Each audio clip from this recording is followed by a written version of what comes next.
पण जे काही जिम्मेदारीने काम करत असतात ती जबाबदारी स्वतः घेतात. आणि नेहमीच आपण पाहिलं असेल की जे हे मोठे नेते असतील किंवा प्रमुख नेते असतील ते हेच सांगतात की कुठच्याही यशात सगळ्या टीमचं यश असतं, पण अपयश असेल तर स्वतःच असतं. पण आज आपण दुर्दैवाने हे पाहतोय की एका बाजूला अपयश झटकणारे किंवा जबाबदारी झटकणारी लोक ही सत्तेत बसलेली आहेत. प्रत्येक स्तरावर आपण पाहिलं असेल, मग केंद्र सरकार असेल, राज्य सरकार असेल किंवा महानगरपालिका असेल, कुठेही काही अपयश समोर आलं, दुर्घटना झाली की ह्याच्यात आम्ही कसं नाही आणि हे नेहरूंनी कसं केलं, 25 वर्षाचा कार्यकाळ काय म्हणतो, अमुक तमुक, त्याच्यावर असतं. पण जेवढे जबाबदार ह्याच्यात भाजपच्या महापौर आणि मिंदे गटाचे उपमहापौर आहेत, तेवढे जबाबदार ह्याच्यात मिंदे स्वतः आहेत. कारण गेले 4 वर्ष 2022 पासून आणि खरं तर त्याच्या आधीपासून नगर विकास खातं हे फेकनाथ मिंदेंकडे आहे. फोडाफोडीच्या राजकारणात असेल, खासदारांना विकत घेण्याच्या राजकारणात असेल, इतरांना अजून काही आपण विकत घेऊ शकतो का या राजकारणात असेल, भ्रष्टाचारात असेल, मिंदे बुडलेले आहेत. पण जर तुम्ही पाहिलं तर जबाबदारी कुठच्याही शहराची किंवा त्यांच्या खात्याची स्वतः घेत नाहीत ना, उत्तर द्यायला सक्षम आहेत आणि कुठची जबाबदारी घेऊ शकत नाही. ज्या काही घटना आपण पाहतोय दुर्दैवी घटना आहेत, जेवढी झाडं आता गेल्या 2-3 दिवसात पडलेली आहेत, पाणी तुंबण्याच्या ज्या घटना पुढे आलेल्या आहेत, आणि हे सगळं होत असताना आपण पाहिलं असेल एक झाड पडून एका 11 वर्षाच्या मुलाचा मृत्यू झालाय. दुर्दैवी आहे, म्हणजे खरोखर बघू शकत नाही असं ते चित्र होतं. कालच एका मॅनहोलमध्ये पडून अजून एका व्यक्तीचा मृत्यू झालेला आहे. आणि ह्याच पायऱ्यांवर अमित चाटम हे ह्या सगळ्या गोष्टीची टिंगल उडवतात. म्हणजे किती निर्लज्जपणा स्वतःच्या रक्तात असावा की भाजपची घाणेरडी वृत्ती, कुठचीही घटना झाली की टिंगल उडायचं, हसामसी करायचं आणि निघून जायचं, ही काल अतिशय भयानक वृत्ती ही दिसलेली. आणि मुंबईकरांना तर जाणवायला लागलेलं आहे की कोणाच्या हातात ही सत्ता दिली आहे. काल मॅनहोलची जी दुर्घटना घडली, यानंतर आज G24 तास करून रियालिटी चेक करण्यात आला. काही ठिकाणी अद्यापही हे मॅनहोल ओपन आहेत, काही ठिकाणी जे गटर आहेत ते सुद्धा ओपन आहेत. त्यामुळे पुन्हा एकदा घातपात होईल. निश्चितपणे तुम्ही पहा, नालेसफाई पूर्णपणे झालेली नाहीये, रस्त्याची कामं देखील सेफ स्टेजला अनेक ठिकाणी आलेली नाहीयेत. मॅनहोल्स असतील, गटर असतील, ते तसेच्या तसेच आहेत. अनेक ठिकाणी पाणी तुंबल्यानंतर हे पाण्याच्या खालती जे साचलेलं पाणी असतं त्याच्या खालती दिशेनासे होतात. आणि मग असं झाल्यानंतर कोण ना कोण पडते. परवा महापौरांच्या समोर जेव्हा कोणतरी पडलं तेव्हा महापौरांनी त्याच व्यक्तीवर चौकशी लावली आहे, महानगरपालिकेच्या कर्मचाऱ्यांवर. म्हणजे आज सगळे कर्मचाऱ्यांना तुम्ही त्यांचे हात धुवून मागे लागणार, तुम्ही चौकशी लावणार, पण स्वतःच्या जबाबदारीबद्दल काय? पाडा खरं तर काही दिवसापूर्वी मुंबई महानगरपालिकेमध्ये वाचला गेला. गेल्या 4 दिवसातच या पूर्ण कामाची घोडपट झालेली आहे.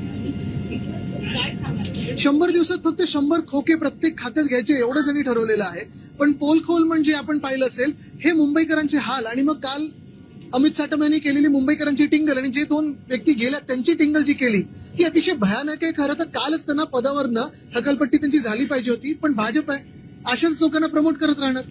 सर, खरं तर आज मुंबईचे अनेक प्रश्न होते, मात्र तुम्ही आलेल्या महिन्यात मंत्री उपस्थित नव्हते. अनेक वेळा तुम्ही सभागृहात हा मुद्दा उपस्थित केलाय, सभात्याग केलाय मुद्द्यावर, मात्र तरीही मंत्री उपस्थित नव्हते. किंबहुना उदय सामंत आज चिडल्याने तेच बोलले की मी एकट्याने टीका घेतलाय का लवकर याचा, इतर मंत्री का लवकर येत नाही. निश्चितपणे आज तर मी इथे आलेलं सांगितलं की इथे आपण पत्रकार सगळे हे आत पूर्ण सत्ताधारी पक्ष आणि मंत्री सगळे जे असतात त्यांच्यापेक्षा जास्ती संख्या आहे. तसं पाहायला गेलं तर विधिमंडळात एकमेव काम सगळ्यांचं असतं ते म्हणजे मंत्र्यांनी तिथे बसून सगळ्या बाजूचे जे आमदार बोलतात, मग आम्ही असो किंवा सत्ताधारी असो, त्यांचे पण आमदार आहेतच ना, त्यांचे पण लोकप्रतिनिधी आहेत, त्यांचे पण लोक जनतेतून निवडून आलेत किंवा निवडणूक आयोगाच्या आशीर्वादाने निवडून आलेत. तर त्यांचे जे विषय असतील, मग निवडणूक आयोगाचे विषय असतील किंवा जनतेचे विषय असतील, हे ऐकून घेण्यासाठी त्याच्यावर पुढे कारवाई करण्यासाठी मंत्री तर असायला पाहिजेत. पण काही विचारलं की सांगतात सामूहिक जबाबदारी. मग एकाच मंत्र्याकडे सगळी जबाबदारी द्या, बाकीचे कशाला तुम्ही गाड्या आणि बंगले घेऊन फिरताय? नगरविकास खातं ज्यांच्याकडे आहे ते स्वतः मंत्री गेले 2 दिवसांपासून अधिवेशनात नाहीये. झाड पडलं, एक मुलगाचा मृत्यू झाला, मॅनहोलमध्ये एक माणूस पडला, मात्र अजूनही निवेदन नगरविकास काय सगळं काही दरेगावमध्ये बसून टाचण्या मारून होत नाही हे त्यांना आता कळलं पाहिजे.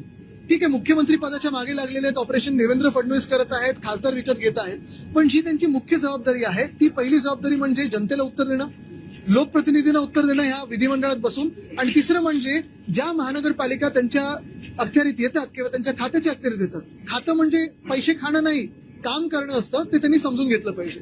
मुंबईमध्ये जे मॅनहोल दुर्घटना झालेली आहे याबद्दल अश्विनी भिडे यांचा राजीनामा मागितला जातोय, मात्र इकडे या संदर्भातली फेअर अँड फेअर चौकशी व्हावी आणि अश्विनी भिडे यांचा राजीनामा घेऊन फक्त आणि फक्त अश्विनी भिडे यांचं नाही तर नगरविकास मंत्र्यांनी दिलं पाहिजे. कारण नगरविकास खातं नगरविकास मंत्र्यांकडे असतं, ते पाठबळ त्यांनी त्या महानगरपालिकेला दिलं पाहिजे. महापौर आता बसलेले आहेत, त्यांचा का नाही राजीनामा घ्यायचा? उपमहापौरांचा का नाही राजीनामा घ्यायचा?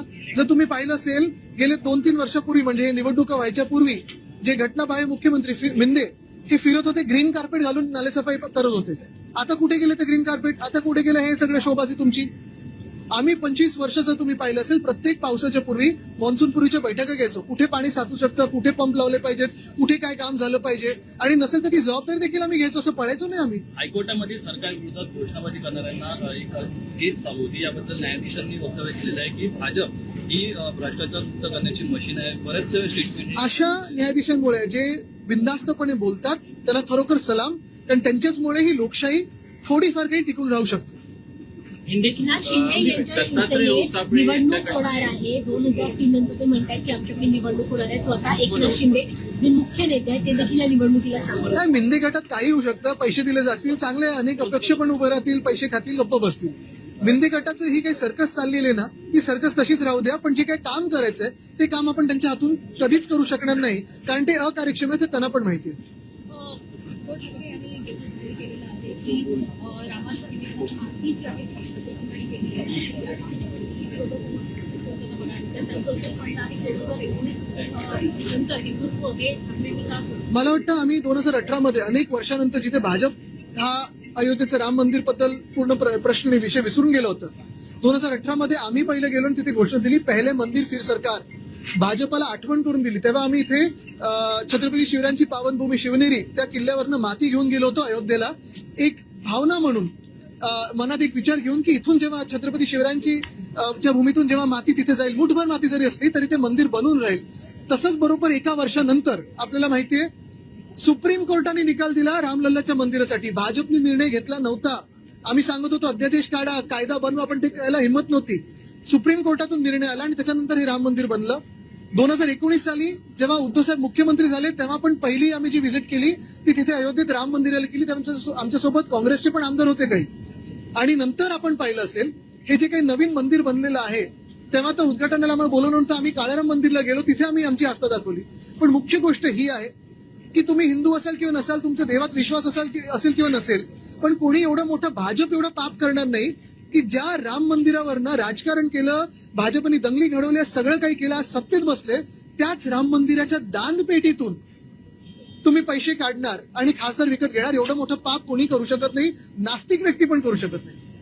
संघाकडनं एक विधान या संदर्भात येताना दिसत आहे आणि पहिल्यांदा जसं विधान येत आहे की राम मंदिराच्या संदर्भातली जी आस्था आहे किंवा राम भक्तांची आस्था आहे त्याला कुठेतरी ठेस पोहोचली आहे आणि जे यामध्ये दोषी आहे त्यांच्यावर कठोर कारवाई. दोषी म्हणजे कोण कोण आहेत? केंद्र सरकारचं सगळं बरखास्त करणार का तुम्ही? केंद्र सरकारनेच सगळ्यांना तर तिथे अपॉइंटमेंट केलेली आहे, तर करा तुम्ही, मारा दंडा तिथे. केंद्र सरकार बरखास्त करून टाका, मग राजीनामे द्यायला लावा वरपासून खालपर्यंत. आदित्य जी, दत्तात्रेय हॉस्पिटल की तरफ से ही एक बयान आया है. बयान क्या है मैं पढ़ के बताता हूँ कि राम जन्मभूमि निर्मित में सदियों का जो है संघर्ष है, करोड़ों राम भक्त का समर्पण, त्याग और बलिदान है. राम मंदिर में जो दान पात्र में जमा राशि चोरी हुई वो दुर्भाग्यपूर्ण है और समूचे समाज और राम भक्त की श्रद्धा को आहत पहुंचाता है. इस घटना की कड़ी जांच होनी चाहिए. इस घटना मुझे लगता है पहली बात तो ये है कि बहुत देर आया स्टेटमेंट. दूसरी बात ये है कि अगर कोई दोषी है तो पहली बात जो ट्रस्टी है उनको वहां किसने बिठाया? भाजपा ने तो बिठाया, भाजपा की केंद्र सरकार ने बिठाया है. पहले मंदिर का निर्णय भाजपा ने नहीं लिया. हम तो कह रहे थे अध्यादेश कीजिए, ऑर्डिनेंस निकालिए, कानून लाइए, लेकिन वो करने की हिम्मत नहीं थी. सुप्रीम कोर्ट ने निर्णय दिया कि वहां मंदिर बनाया जाए, उसके बाद मंदिर का निर्माण हुआ है. उसके बाद अगर आप देखें तो जो ट्रस्ट का निर्माण हुआ उस पर भाजपा ने लोग बिठाए हैं.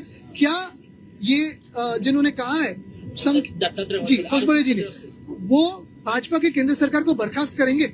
और हम तो अभी आंदोलन करने जा रहे हैं. फिर एक बार जो राम जन्मभूमि का आंदोलन है वैसे ही छेड़ा जाएगा, क्योंकि ये सारे हिंदुओं की भावना का अपमान है कि भाजपा ने दान पेटी से पैसा को चुराया है और आज सांसदों को उसी पैसे से खरीदना चाहते हैं. आदित्य जी, आंदोलन की रूपरेखा क्या होगी? किस तरीके से आंदोलन? हर गांव में जाके हम राम रक्षा आंदोलन करने वाले हैं, क्योंकि रामलल्ला का जो आंदोलन है वो रामलल्ला का रक्षण भाजपा से करे, भाजपा की लुटेरों से करे.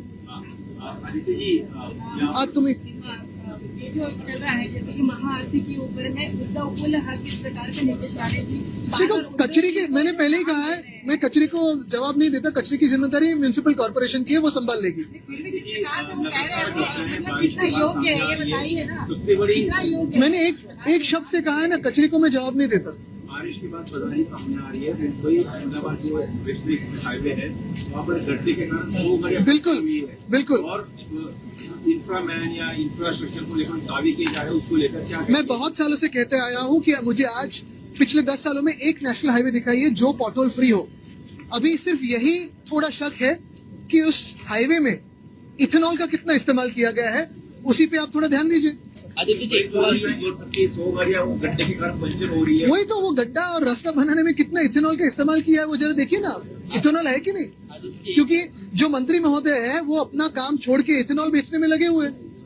एक सवाल स्कूली बच्चों से जुड़ा हुआ है। राज्य सरकार ने ये फैसला लिया है जो स्टिंग एनर्जी ड्रिंक हम पीते हैं और उसमें जो है काफी मात्रा में कैफीन होता है, बच्चों के लिए हानिकारक है। इसके लिए स्कूली दायरे में जो 500 मीटर तक का दायरा है वहाँ पे बेचना जो है वो बिल्कुल। और वैसे ही मैं कहना चाहता हूँ कि जो हमारे हिंदू मंदिर है उनसे भाजपा को भी 500 मीटर की दूरी पे रखिए, क्योंकि नहीं तो सब मंदिर लूटे जाएंगे भाजपा के हाथों। महाराष्ट्रातील ताज्या बातम्यांसाठी बघत रहा टाइम्स टुडे टीव्ही सोबतच शेअर करा, सबस्क्राईब करा आणि बेल आयकॉन